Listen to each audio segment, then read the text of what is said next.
In today's video, I'm going to teach you how to edit a cover photo in Google Docs. To get started, open your Google Doc and place your cursor at the very top of the first page.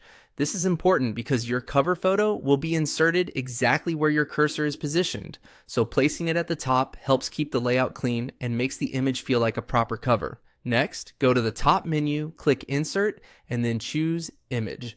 Google Docs gives you several options for where to pull your image from, which is helpful if your file is saved in different places. You can choose an image from your computer, Google Drive, Google Photos, a web address, or another available source. Select the location where your image is stored, then choose the photo you want to use. Once selected, it will be inserted into your document. After the image appears, the next step is to crop it so it fits your cover more neatly. Click on the image to select it, then look for the Crop Image button in the toolbar. When crop mode is active, you'll see black crop handles around the edges of the picture.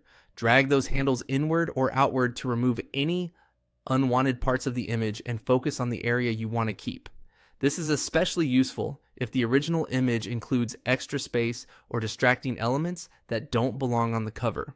When you're happy with the crop, press Enter, or simply click anywhere outside the image to apply the change. At this point, your photo should already look more polished.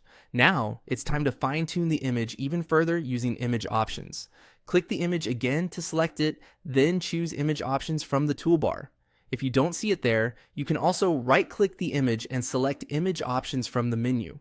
This panel gives you more control over how the cover photo looks and behaves inside the document. From here, you can adjust settings like size and rotation if the image needs to be larger, smaller, or angled differently. You can also change its position to better fit the page. If you want to change the mood or style of the image, try using recolor settings. And for more visual refinement, you can adjust transparency, brightness, and contrast. These tools are useful if the image feels too dark, too bright, or too strong compared to the rest of the document. Take a moment to make small adjustments until the cover photo looks the way you want. And that's all. Thank you for watching.